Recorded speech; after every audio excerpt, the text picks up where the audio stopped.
What up, my freaks? RuinusInsight here with part 35 of my Total War Warhammer 3 Malakai Makaisson Immortal Empires campaign.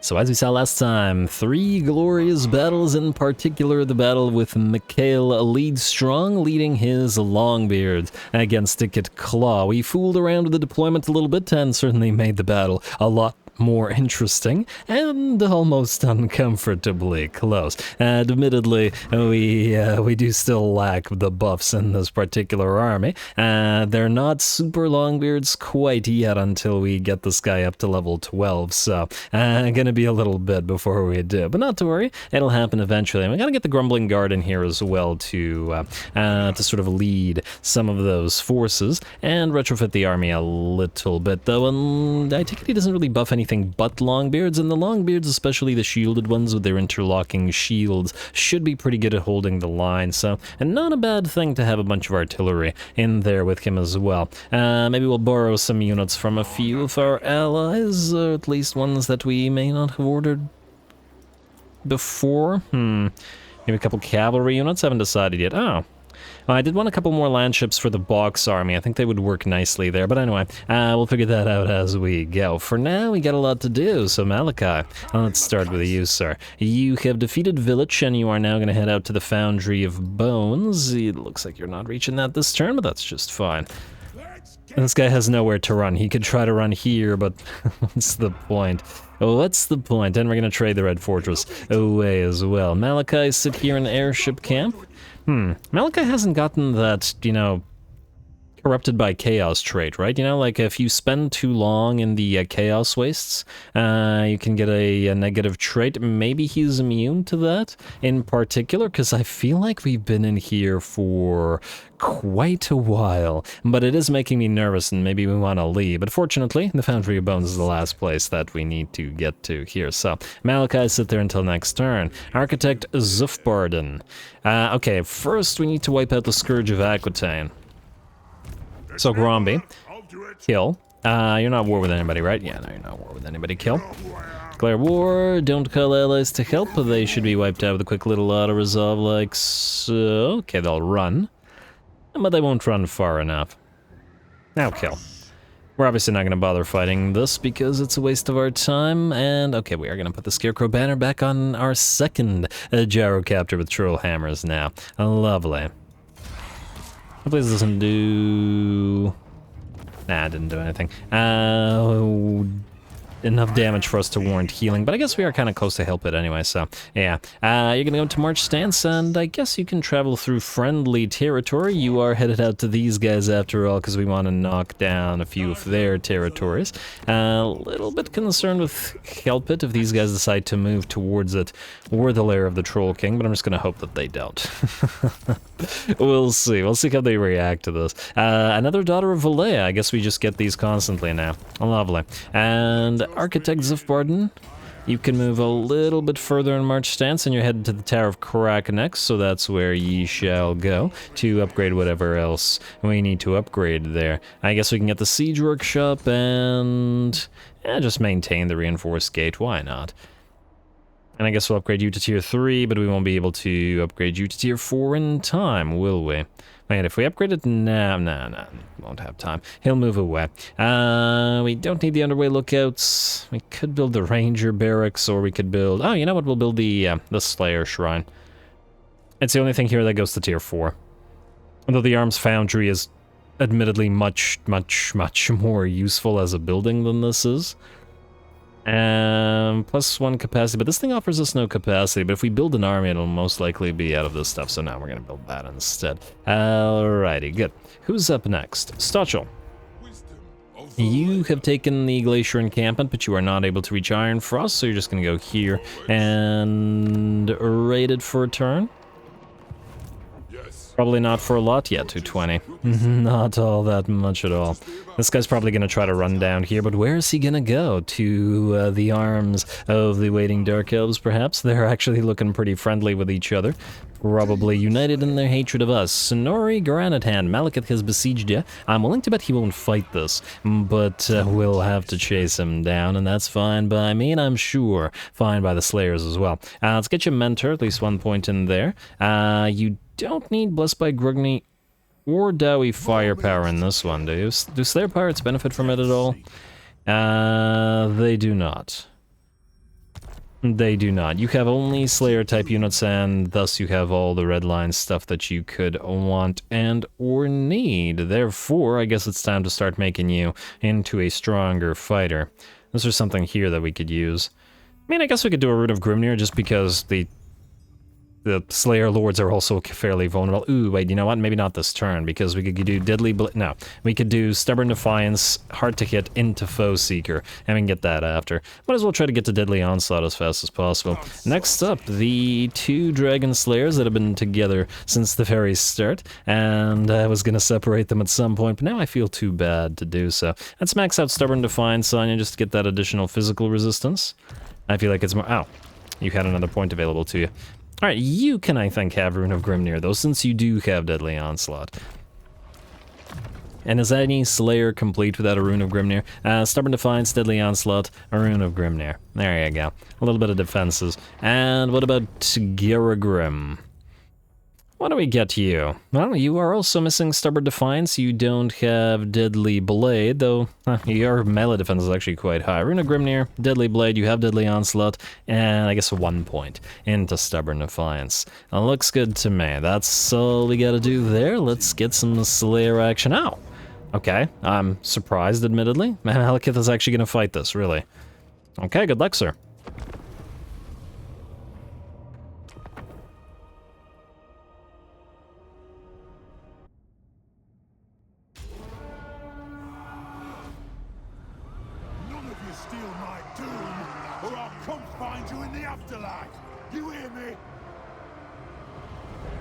Alrighty, here we go. I am surprised and pleased in equal measure about the fact that Malakith decided to actually fight and not run away. Well, this is also going to be the debut battle for our Vanguard deploying Goblin Hewers, and they're absolutely screwy textures. And look at that. When we have the banners up, they change to the colors of the banners, orange and white, and then when the banners are down, they change to snow.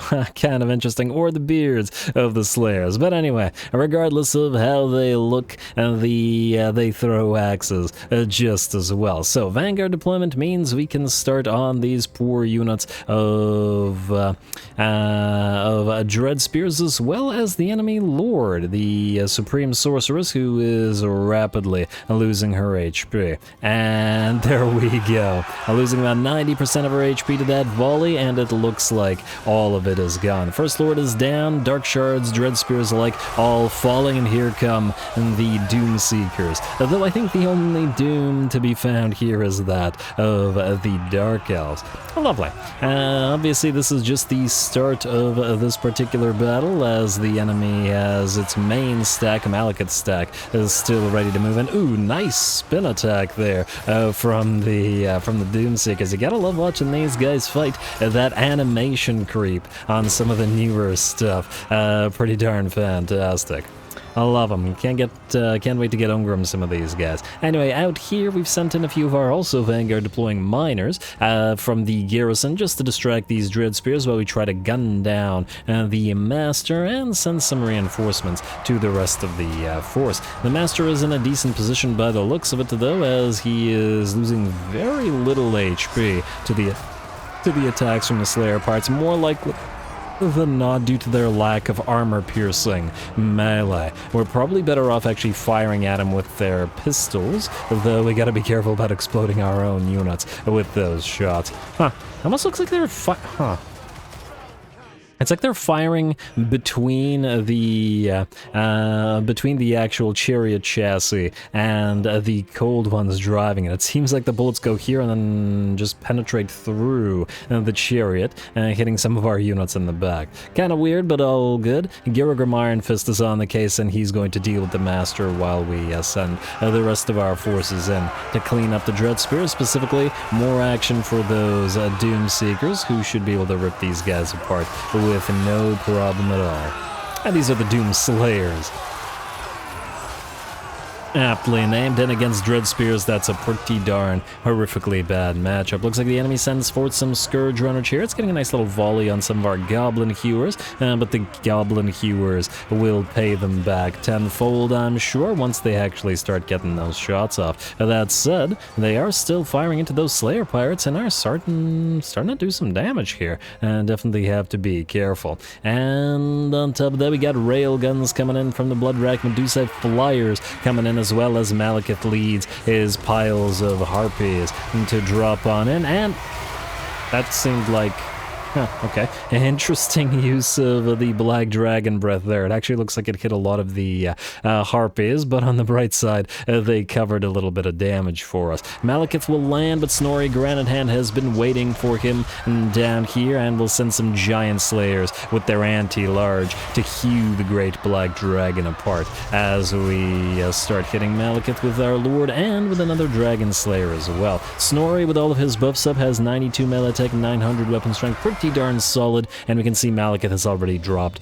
by about 50% of his HP. And time for the Goblin Hewers to start working on the enemy Medusa. Certainly don't want them ripping our Slayer Pirates apart with their railguns. And the Slayer Pirates are firing at them as well. Malakith in pretty bad shape now, down to the dregs of his HP, down to about 10% or so, and will attempt to book it on out of there. We are going to give chase as best we can, but the rest of his army is suffering quite a bit. A few more axes will bury the Medusa, or one of the Medusa, and another one will fall behind that one.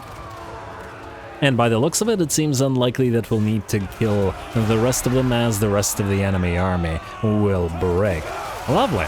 Lovely. The enemy infantry didn't really do all that much. Any flyers didn't really do all that much. Frankly, Malakith probably didn't do all that much either. 7.1k still probably did the most damage on his team, with the possible exception of that Master, who got, still less damage, more kills, but less damage. He did manage to escape, though, to our slight annoyance. Anyway, quick little fight. Once again, surprised that the AI was willing to fight this, but I think that perhaps the auto-resolve likes to underestimate Slayer armies. I'm not 100% sure about it, but there are certain army compositions that the auto-resolve really thinks are going to be very weak, even when they are reasonably strong. Slayers aren't the only ones, so, yeah. I vaguely remember the in various Dark Elven campaigns that I've done, both Malakith recently and then Malice Darkblade back in the day, I believe, the auto-resolve seemed to always really hate on the Black Ark Corsairs, thinking that they would get absolutely destroyed, but then when you actually played it, they would suffer no damage whatsoever, because they can get pretty insane buffs via various means. But anyway, this isn't about them. This is about the Slayers.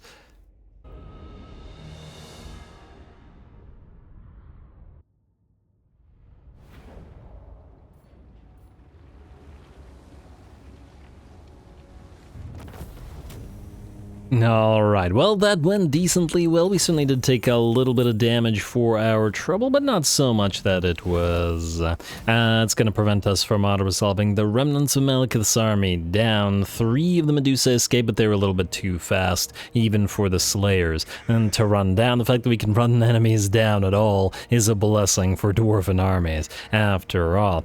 Decent work by our Goblin Hewers, who ripped apart that little first army, and then followed up by ripping several of the Medusa apart. Malakith got pretty badly hurt fighting the Giant Slayers led by Snorri and one of the Dragon Slayers as well. Garagrim took care of the enemy Master, and of course we got a massive amount of infantry kills on all of our Doom Seekers, which is hardly surprising. Looks like the Slayer Pirates were the ones that suffered the most damage, but they are the more fragile units, so that does make sense. Alright, yes, we'll attract replacements.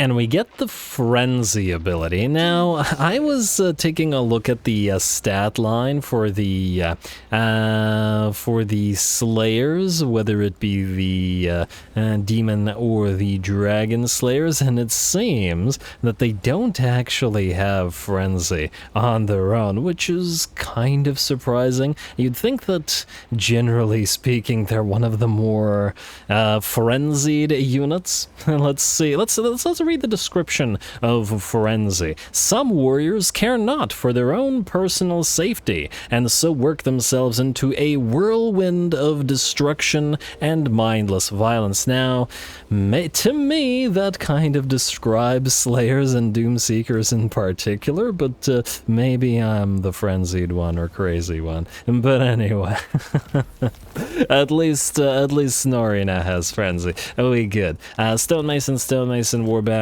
Powder Maker, another student, Stonemason, good. Malakith, goodbye.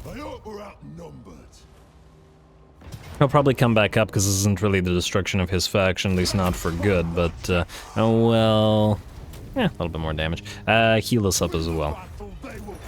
I don't think we're going to look towards trying to rack up his defeat rate on multiple lords, although I suppose Stochel could use it. He's certainly been fighting in melee a lot, and his stats are getting pretty nasty. 75, 97, looking pretty good. Anyway, Snorri, I guess stay in camp stance, and we're trying to get to Rakdo Gorge, so stay just at the edge of our territory. I imagine we should be able to reach it. Wait, can we heal in enemy territory? Yeah, we can. Alright, so head towards enemy territory then. And the closer we get to Rakdo Gorge, the better. And it looks like the defenses are pretty sparse there as well, so that's looking good for us. Though the Slayers may have something to say about that. King Azrael. Yes, you. Oh, right. I was going to keep naming the Grudge Settler hammers as we got them. So you can be the Coffin Nailers, and we were going to get another one that was, I believe, being carried by this army. And, I'm just going to rename them immediately because we know exactly where they're going. Blizzard Wardens for you as well. Nice. All right. Up to 4, and I was originally going to give the Peak Gate Guard to King Azrael, but I think we'll actually give the Peak Gate Guard to Thorgrim. Frankly, I think he'll need them more. King Azrael's well established to this point in time. I guess we're going to have to send him to Sumpit. I mean, we do have to send him around to deal with the undead of the Blue Roses, but we're not fighting them at the current time, and probably the faster we take Karak Azul and Karak 8 Peaks, the better. We can swap King Azrael out with the army of Ungrim, but it's going to take him a few turns to get there, so just keep on moving forward. But do move in camp stance, because that gives us the 75% ambush defense chance, plus the 25% that, or was it 20% that we get from our research. So, pretty good on the defense chance is what I'm getting. Ungrim, you're going in the same direction effectively. I mean, I'd love for you to jump over to Desolation Nagash and then hit the Misty Mountain and kind of sneakily take the enemy capital, which we might still do out of Bone Gulch. I'll think about it. Certainly a decent maneuver. Cobalt, you're headed to the Ruins End, which should in theory be full of Skaven, and indeed it is. And what is this? Is it a chieftain or a hero? I mean, it is a chieftain, but it is a hero. You know what I mean? I meant warlord, not chieftain. Yeah, we'll take this place with an auto resolve. Hope we don't get that plague on us. And occupy it, I guess, but do not collect the income. And we did not get the plague, which is great. We're going to leave the settlement, so the plague can't be transferred to us, especially since we have the port here. Oh, lovely. And then Morgus, you can, I take it, not get intercepted by anything here, so you can just sort of jump here. And we'll be trading, hopefully you don't get the plague, and then we'll be trading these units around, as this army will be heading out here. I guess we could delete the Peak Gate Guard and the Norgrimling's Armbreakers now. I'm just wondering whether, well, no. I was wondering for a sec whether it would be faster to, get them back up and running via recruitment or just to ferry them over, and I think it would be faster to just re-recruit them. So we're going to delete them as they're not going to stay in this army, and that's what this army is here to bring. And then we'll have to send these quarrelers somewhere, maybe to Thorak by the time we confederate him in probably 4-ish turns, depending on how our borders are looking at that point in time. Ungrim, you've moved. Yuri Brynbright, you are ferrying these units. So keep on ferrying, sir. Zamnel. I guess you're going to Zvorak. There's no defenses there after all. And I guess moving up north is probably a good choice for you, because we were going to retrofit your army, and there's a lot of extra units up where Thorgrim's faction was confederated, so makes sense. We are at tier 5, so we're waiting to upgrade Myrmidons, so we just need 6.3k. Wait, how much did I spend here? Not enough. In fact, don't upgrade this. Or, well, actually the repair is super cheap. Gotta try to remember that we want to upgrade the place. See if we can't get any more money. Calendy Brow. Ooh, I know how we can get money. By fighting all of this. All of this. Look at all those Chaos Knights chosen chariots. This is gonna be fun. Alrighty, so I'm gonna send both of you to fight together. Which army will start the battle? It'll be Burundan, mostly because Callan Deepbrow's army moves really fast, and now, so thus it would be better as a reinforcing stack rather than the main stack. So movement in camp to get the bonus melee defense and leadership. Not that the leadership really does anything for these guys. And then, in theory, Festus should be willing. At least I'm gonna hope he's willing. Don't screw us on this, Festus. Prove that you're the best? Yes, alright. Alright, this is gonna be an epic, epic fight. We do have to be concerned about Festus himself because of all that darn healing he provides. He also has plenty of magics, and by the looks of plenty of reserve to cast them as well. Settlement Garrison is hyper elite. It is a tier 5 after all. We got Chaos Knights, Chaos Warriors, tons of chosen giants, trolls, gore beasts, etc. More Knights, Rot Knights. Yeah, the amount of fast movers in these particular armies is kind of concerning. I'm also concerned about that Noxbringer Soul Grinder, simply because these two armies don't really have much of an answer for it that we can send out there to kill it. I'm hoping that the bombers might be able to deal with it. Although it's going to take them a lot of ammo to deal with such a thing. But anyway, and it looks like it'll be a glorious fight, and these two still together, fighting. Brothers in arms, go.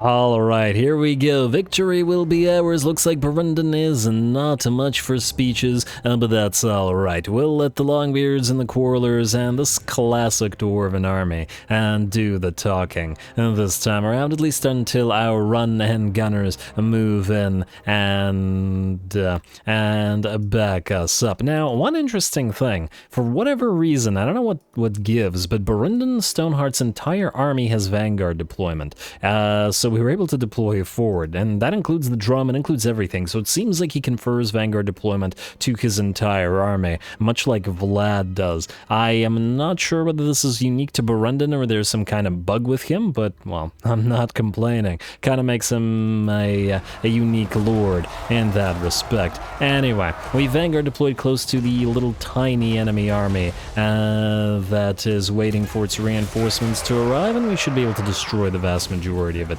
without too much trouble. Getting fire support from our grudge throwers, all 4 of them, which are admittedly fairly far away, but at least this way they won't easily be reached by the enemy army. Fortunately, this is one of the bigger maps, and thus we will have plenty of space to actually run and gun, which was the plan here. Anyway, it looks like the enemy Chaos Warriors, Marauders, and Pestigors are pretty much done for. Still trying to do the dance to avoid the shots from all those Quarrelers, though I do gotta point out that we've already expended like 30% of our ammunition on a lot of our Quarrelers, which is a concern, considering that the enemy army still has a lot of stuff coming in, a lot of elite stuff, I should say as well. 2 full stacks still coming, plenty of monsters, plenty of super elite infantry in the form of the chosen of various types. We're gonna need the ammunition. Luckily though, the reinforcing army has 3 engineers,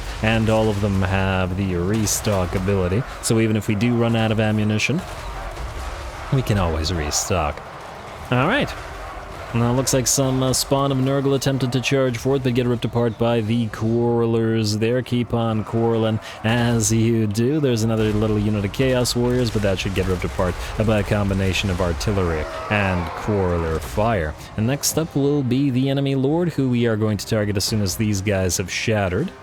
Surprisingly, not yet. Okay, well, I'm just going to assume that they'll shatter by themselves. And it looks like well, it is a Sorcerer Lord, so even if he does move in, he is going to have a pretty darn bad day attempting to fight our Lord. And down to 94 HP, one more volley from the Quarrelers will set you right, and by that I mean dead.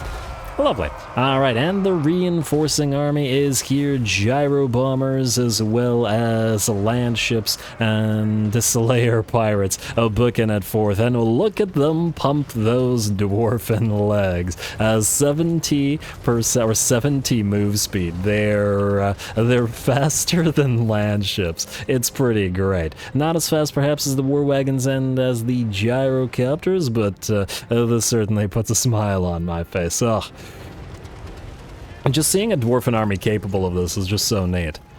I gotta love it when certain units or certain abilities or certain things generally offer a play style to a faction that didn't have altogether without sufficiently or significantly changing the roster all that much. Anyway, looks like the enemy is moving in with some of those skirmisher units. I mean, we're moving in with plenty of skirmisher units of our own in the form of our running and gunning Slayer cavalry or pseudo cavalry. So the enemy have their horses, and we have our Slayer pirates. Gun those marauder horses down, and then running. Ooh, looks like the enemy Exalted Hero managed to catch one of the war wagons. Unfortunate on that one. Keep firing into the enemy Chaos Knights, and then back away. Chaos Knights run at 70 speed, so roughly the same as the Slayer pirates. So we can certainly keep either keep pace with them or escape them. But if they want to blob up, we can also drop bombs on them with our gyro bombers. Maybe a little bit of a waste, but I would think that the Chaos Knights are probably the bigger threats on the field. Similar thing going on over on this side of the map as Slayer Pirates are leading some Forsaken around who are taking damage. As they run, we back off enough from the Forsaken and then fire into them, as the Forsaken only have 46 speed and have no real chance of catching the Slayer Pirates. There we go. And beautiful. And of course, while all this running and gunning is happening and the enemy is continuing to take damage, the rest of our forces, our Longbeards, our Grudge Throwers, our Quarrelers, are returning up here where we have a pretty darn nice position with this cliffside as well to protect our flanks, as well as the fact that this is all uphill. So the enemy will have to go uphill while trying to chase us down. Yeah, unfortunately that one war wagon that got caught by that Exalted Hero did take quite a bit of damage, but that's alright. Not the biggest of deals. The Exalted Hero is down to about half HP, and he certainly wants to avoid running through the piles of Slayer Pirates, as he will take shots for his trouble. Alright, it looks like those two units of Chaos Knights have been dealt sufficient damage without ever catching the Slayer Pirates, and we just keep on running. And next up will be some Chaos Chariots who attempt to catch us. Ooh, gotta be careful with the guns from our Gyro Bombers. They could damage those units quite heavily. It's so bizarre seeing Dwarf Warriors be able to outrun or keep pace with Knights and Chariots. Considering they're usually like 2 or 3 times as fast. Anyway, out here the land ships are trying to cause as much havoc as they can, leading some Chaos Knights around and hoping to force them back towards our piles of Slayers, where they will continue in gunning them down. The Marauders or Forsaken of Nurgle will chase or continue to chase the Slayers, but we can fire into their backs with the land ships, even as we periodically turn and fire into them with the running and gunning Slayers. Now, admittedly, this army requires a bloody ton of micro, but, you know, it's at least in part because it's 2 armies together, which will always require a ton of micro. Anyway, enemy army is very much on the field now, all those units heading towards us, and our grudge throwers have begun to turn towards the enemy and fire at those chosen who have a long, long way to travel towards us. Chaos Knights still haven't really managed to engage us as we are moving back towards our lines, and will hopefully allow our Longbeards to hold the line and dish a little bit of damage out, while the Slayers move behind them and fire over their heads into the piles of Chaos Knights and Rot Knights. And we can always send them around the flanks or around the back to hit the enemy in other ways as well.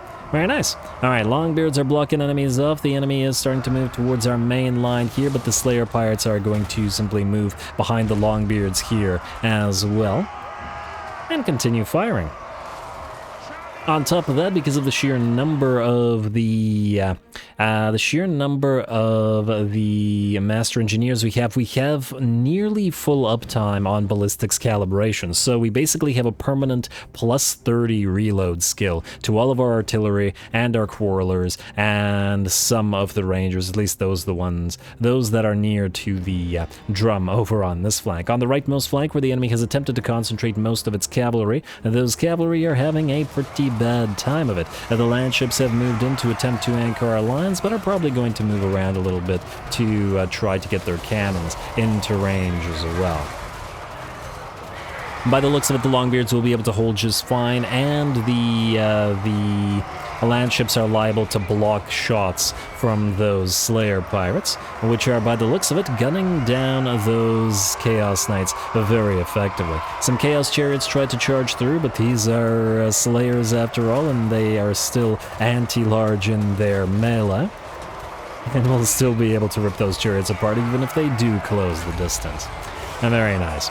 Alright, how's that center line looking? More Chaos Knights attempt to make their way through. Some Chaos spawn as well, but are dropping like flies. It is a Nurglite faction we're fighting after all. Our Gyro Bombers continue to harass the enemy in the background, and in the same way that our Slayer Pirates are firing over the heads of our Longbeards, our War Wagons are firing over their heads behind them, and then the Grudge Throwers over their heads in turn. It's exactly what you want from piles of range units working together in concert like that. Anyway, enemy infantry continuing to attempt to make their way uphill. The balance of power has shifted to about 70% maybe in our favor. 8-minute battle so far, been a fairly long one, though it looks like the enemy's cavalry flank, their right flank, has at this point completely collapsed. We're going to give chase a little bit with our land ships, and we could do the same in theory with our Slayer Pirates, as they do still have ammunition.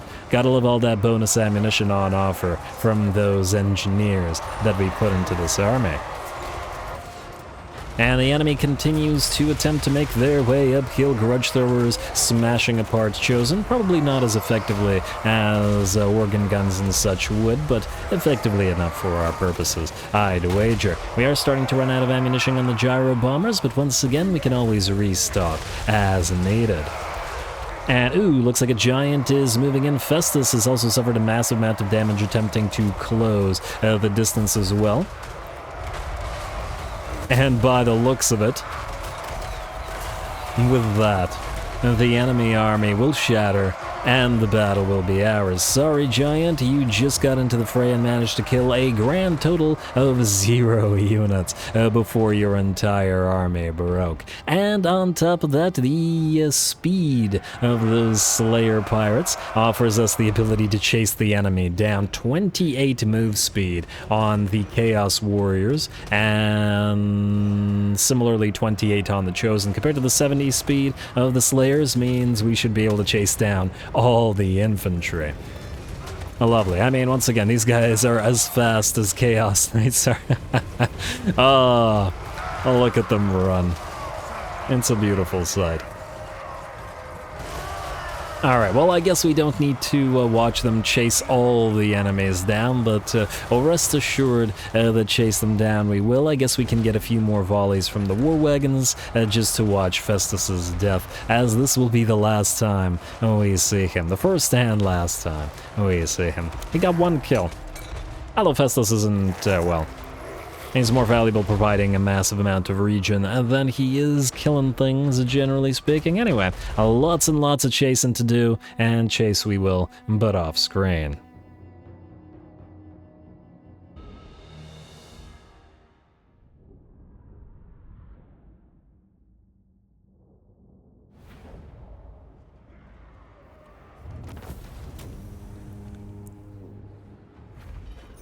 Yeah, that was absolutely beautiful. I was very much suspecting that I would have a lot of fun doing the whole run and gun thing with the Slayers, and just as a new play style for the Dwarfs, but damn was that a lot of fun. The bombers and the landships obviously all helped out, and so did the war wagons at sniping individual units, but all the Slayers did well, some of them breaking 13 to 10k, 13k, etc, etc, 15k for this particular unit. I did want to put the long-drawn Slayer Pirates in here as well. The Master Engineers are really helpful here as well, repeatedly casting those restocks on units that run out of ammunition or ran out of ammunition. Seems that the Quarrelers actually run out of ammunition shockingly quickly. I was surprised, but I guess they don't have nearly the number of engineers in their army as we do in the Slayer, well, not Slayer army, Slayer Pirate army, run and gun army. So yeah, it all worked out very, very nice. And our losses were quite minimal at around, I don't know, 7-8%, something along those lines. Less than 10%, always great. We got, 310 oath gold for that. I mean, I'd love to heal up, but that's too much oath gold to pass up. 310, yes please. And there we go. Casualty punishment rate +5 and vigor loss reduction for a Lord's army. I actually would have... Yeah, you know what? I should have probably considered that and given that to the Slayer army instead of the this army. I mean, it's good on both armies. It's just that since these guys are running around, the vigor loss reduction might have been more beneficial on them. But oh well, not a big deal. Guildmaster, 2 Guildmasters.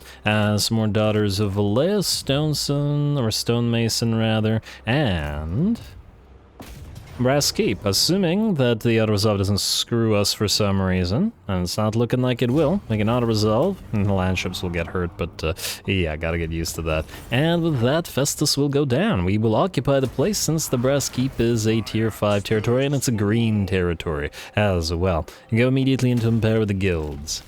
Beautiful. And a free Giant's Blade, and the Fecundites have been destroyed. This, I'm sure, will help our Imperial friends out in trying to take back Bretonnia from the Orcs and whatever other filth are running around there at the moment. We will... Oh, you know what, let's build... Oh, wait, no. I was going to upgrade you.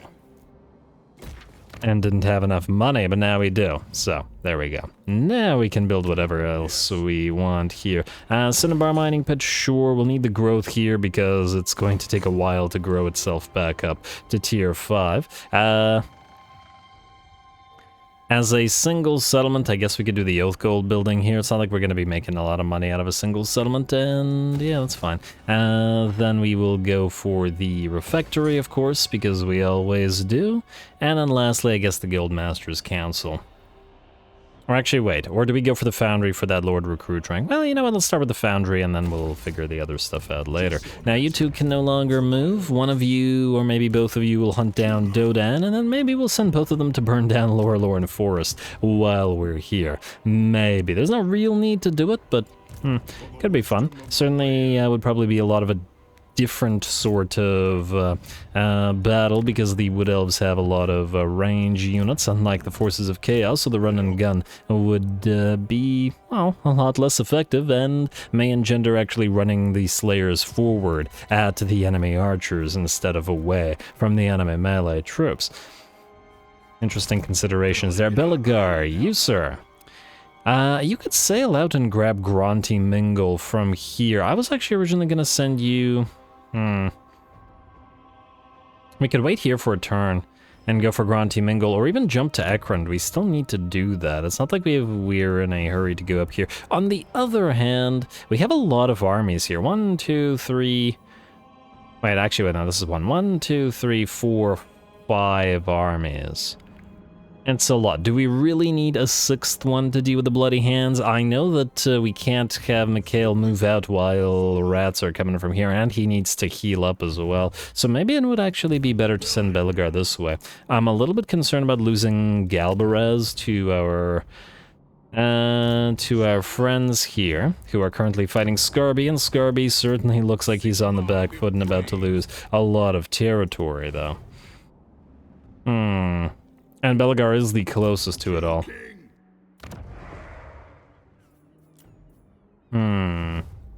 We don't want to lose Galbaraz in particular. I don't really care about the other territories, but Galbaraz has the Oath Gold mine here. Upkeep reduction for Hammerers faction-wide. Now that we have 2 armies that are Hammerer-centric, that ain't bad. I mean, I guess it can wait. The thing is, it's a legendary grudge, and I would like to complete the legendary grudge as well. Ugh. Decisions. Mikhail still needs a retrofit plus a heal. How quickly? Maybe if we send Zamnel this way instead. I was gonna keep sending him to Karakangazar in this place, but maybe it would be better to do it the other way around. Maybe it would. Alright, fine, we're gonna take a risk. I would like the Skaven more dead. As dead as they can get. You will, I think... Wait. Yeah, you can march stance travel this way faster, so go this way. You won't heal as much, unfortunately, but, you know. And the faster we get to the rats, the better. I don't know how much you'll heal at sea here. It is a controlled territory, after all. And, ow! Huh, you were healing quite a bit more at Argalis than you were at Lucini, interestingly. I should have kept you in Argalis, but oh well, not a big deal. Mikhail, we're gonna send you back to Skavenblight for a turn, just to heal up and do some things. Namely... I would like you... Oh, we have no money. Oh, for the love of... Okay. Well, we can make money. We can get money. Argvalon wants to trade. Okay, we're not that way, though. Nobody wants any kind of alliances. Mung wants peace. Usak and Nagaron wants peace. Okay, well, we can't make money via diplomacy, apparently. But we can find other means, I think. Battle means. So who can fight? You can't reach Stone Mine Tower. Even if you say aloud, Griswold here can go to Matorka, though. So we'll send you to Matorka and then up to Karakangazar right afterwards. Let's see how much money this gets you. Auto-resolve and occupy. Alright, nice. And Matorka, you have an armory. You don't need that because, yeah, we don't have enough room for it there. Thori Firehand. Once again, it's one of the armies that are going to get... not quite deleted, but all the units from it are going to be taken, meaning... Oh, you can't... Okay, fine, go here manually. All the units from it are going to be taken, meaning we can't send it too far away from the other armies, but for now. Oh, wait. You should be able to sail out of Matorka and grab Stone Mine Tower, which means you could actually travel further. I probably... I wonder. If they have a full stack nearby, they could definitely attack Thori's army while he's in march stance, but if they don't, it would enable us to freely take the Bitterstone Mine. I guess we risk it. We can always rebuild this army if it gets lost, because I'm impatient. Let's find out. Do we have an army there? We do. Is it enough to kill all these Iron Drakes? Or Iron Breakers, rather? Maybe. Hard to say. There's no law in it. It really depends. If there's another army, yes. If there's no other army, no. Like, if there's another full stack nearby, especially with the WoW. Gotta remember that most of this is still Dwarf Warriors, and you have little to no artillery there to speak of. Drong, Get Gold, Grungni, and Thorhall Stadbig. Okay, I need you all to do various things. Thorhall, you're gonna go here to Karazakarak. Actually... I was gonna have you recruit stuff, but maybe you're better off going to transfer the Thunderers first, and then thinking about that later. Yeah, we're gonna go to this army, as that's going to be the beginnings of the Box army. Let me just see here. You have your 2 gyro bombers, though you need more. I take it that you can't jump up here to Migdal van Galbara. Okay, you cannot. Meaning, what we're gonna do is we're gonna march stance you up here. Or do we? Wait. Assuming that Griswold hits Stone Mine Tower, Drawn can't reach Karakangazar. He could right now. I'm thinking about what to do about Migdal van Galbarak, though. These guys are likely to take it next turn, unfortunately. And we can't trade it from them. I see that there's a full stack here, and this army is not really capable of... I mean, it could be capable of fighting them, I'm just not sure. I also don't want to reinforce this army at the same time. I wonder how far these guys can move. Probably not far enough. I'm going to assume that they can't reach us here, so you're going to go right here. And we'll see. If you have to fight, if you have to die, etc., well, then we'll just have to deal with it in that manner. Well, I suppose if you get intercepted, then that'll decide the matter altogether. Alright, you won't get intercepted. And we'll see if these guys can reach you. And that does not answer the question what to do with you, though. You're gonna head down this way in march stance towards Thori. We also have to loop around this way to Clan Moors very, very quickly, as they will start taking these undefended territories where we currently have no armies. And there is that to consider. This is Thorak's army. I was originally going to send him to deal with this, but maybe with the Imperial territories or stuff nearby, there won't be a need. And it's not like anybody here can reach Karakangazar, assuming that we jump Zamnil over to this side as well. And you're going there. There's plenty of armies. Alright, Aragni, go here. You're all gonna head down this way. And you're gonna get replaced by Thorgrim. Now, speaking of Thorgrim, we're gonna need to get a temporary recruitment lord. Another temporary recruitment lord. I can actually recruit new lords at a fairly high level now, which means we could get recruitment cost reductions and stuff, if only we had money. Unfortunately, I think we have to cancel this dwarf hold. I wish I remembered what I spent the rest of the cash on, though. Wait, is it? Oh, it was building stuff in Brass Keep. You know what, Brass Keep? You're gonna wait a turn. I think the money will be more useful to us for a number of reasons. Reason the first, Mikhail leads strong. We're going to replace the grudge throwers like this, and we're gonna get you 2 goblin hewers. There was a problem with you not being able to deal with that doom wheel, or with, well, I had a difficult time dealing with it, so these things can be used to protect the other artillery pieces. Now obviously this is too many in cannons and such. These guys are also taking a long time to heal, aren't they? And we also need that engineer here. But this still has to be very much a Longbeard-centric army. Might be faster to join these and then re-recruit them. How much? It would be very cheap. It's not like we have a lot of local recruitment available, but nonetheless, merge these two and then get a new Longbeard with great weapons like so. I guess we could do another one with the regular Longbeards. And just because we will probably need to get back into combat extremely quickly. Like so. And I might even join these together and get you a Grudge Settler Longbeard as well. He's also going to replace a bunch of these artillery pieces. We're not keeping this many in this army, and I'd like some organ guns and stuff. It's just they can't be built here. Anyway, I got 2 and 2. And frankly, the Grudge Throwers are going to be probably not necessary. I haven't decided what to do in terms of the army's composition quite yet, because I want to take a look at what kind of outpost allegiance units slash stuff that we can build. Then, what we want to do is get that temporary lord. Oh, we still don't have enough money, though. Okay, wait, can anybody else move or do anything that could potentially give us cash? Rorik Kroms, oh, right. You have to keep moving, sir. You're carrying all of these... You're carrying all these giant slayers and stuff to Ongrim, who you'd actually be able to probably meet up with next turn. You're also a temporary lord, but once we delete you, that'll fix our money a little bit. And that's about it. Okay. Well, unfortunately, that means in order to continue recruiting, we're going to have to wait on that dwarf hold until next turn. We'll get a lord. Actually, just to double check. Do lords and rune lords differ in any way? What I wanted to get was... Oh, wait, you don't have a recruiting buff, do you? Oh, you don't have one at all? Ambush defense, casualty punishment, attrition. We have recruit rank out of inquiring mind, but that's it. Huh.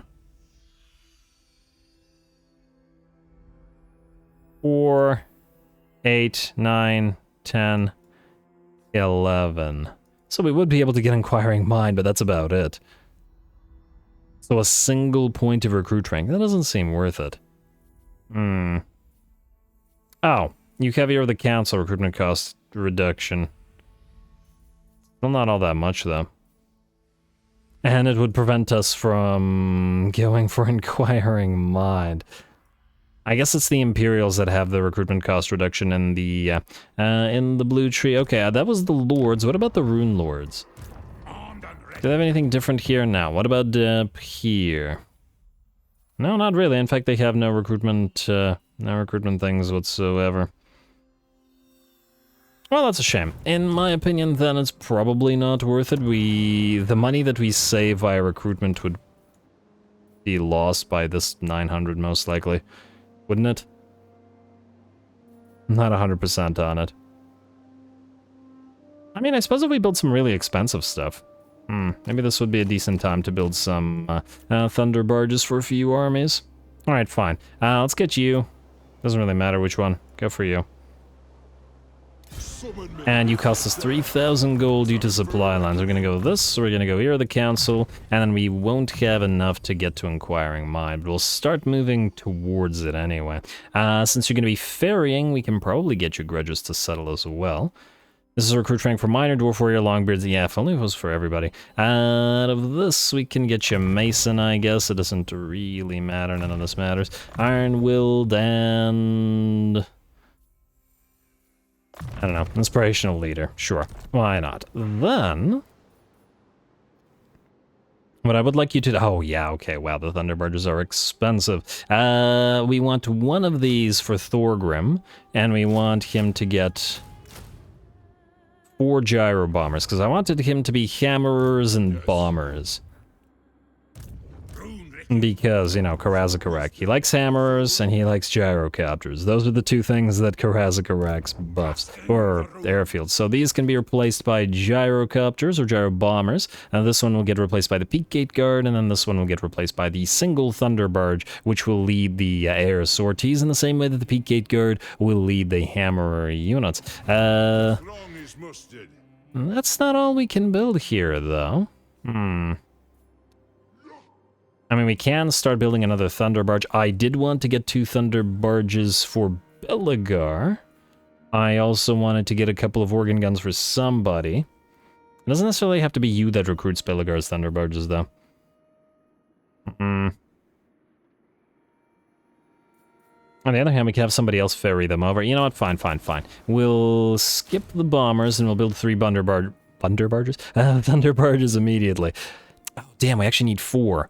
1 for Thorgrim, 1 for the Box army to hover over the Dwarfen Box, and then 2 for Belagar. I don't want to, like, have a lot of Thunder Barges in all those armies, mostly because, you know, they're ridiculously strong. But, you know, just sort of as a capstone unit for certain armies. And the kings, the legendary kings at least, should certainly have a barge or 2. Yeah. And that's pretty much all the money we have, but these are the only things that take 3 turns, and I would like to build another one. You know what, I think, oh, here's what we can do. We can build those later. That was easy. Alright, and we can start the recruitment of the other stuff later on. Once these guys are down to 2 turns, then we can start building the gyro bombers.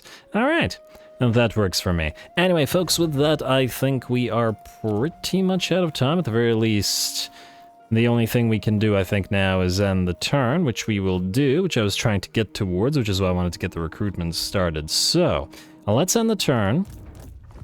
I hope I didn't forget anything. We have so many armies at this point that it's starting to get a wee bit confusing, but there's a little bit of admin I'd like to do at the start of next episode, or between the episodes, so yeah, damage building end turn.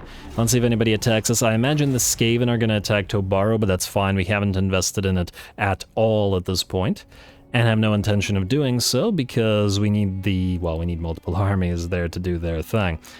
Looks like the Cult of Pleasure and their presumably giant piles of black arcs are going to once again make me think the game has frozen, but that looks like it won't be. Oh, and I guess this turn we could spend the like 6,000 or 7,000 oath gold that we have right now to get some character and banner runes. For me personally, one of the annoying things about Dwarven... they got to Black Iron Mine. It has no defenses, so there's really no point in fighting this. We were building defenses. That's alright, we'll retake it fairly quickly. Ungrim and King Azrael are on the way after all. You want us to join war against Exiles of Khorne? We will do so, just not right now. And, ooh, did Skarbrand die or did he move away? I hope... okay, by the looks of the fact that these two armies moved there, it looks like he may have moved away. Control reduction versus leadership reduction. I'm gonna go with bonus control at the cost of leadership. We're fine. Alright, and settlement looted, settlement lost, that's fine, we'll get it back. Thorgrim's ready, and I don't know who Throthy is, but I'm sure we can stick him somewhere. Waterproof packaging is good. Someone receives Plague, Great Hall of Greasus. Oh, damn. At least it's just a Nurgle Plague, and what the hell? Oh, there's Drazueth. Kind of annoying that he's here, though. Well, on the bright side, it looks like we'll be able to complete our thing in next episode. That said, he's got a Skullcracker, an Iron Demon, some other stuff. We may have to get a temporary Lord here, not Thorgrim probably. Although his defeat rate is quite nice. But then we have to wait for Thorgrim for another 3 turns.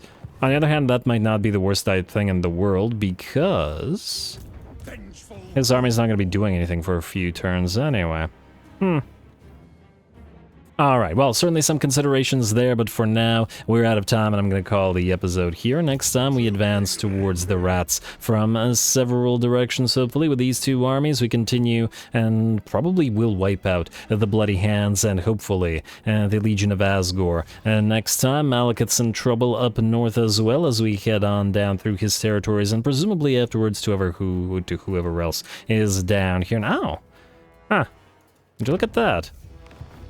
There's Badlands on the donut. Oh wow, Shrine of the Widowmaker isn't too bad. Income from post-battle loot faction wide, eh? I mean, most of the donuts is useless garbage, but Nagaroth, ironically, is nice. Considering they were the ones who betrayed the Dwarfs originally. But anyway, calling it here. More Dowie to come, so stay tuned. Don't forget to leave those likes and comments below. All glory to the algorithm. And thanks for watching.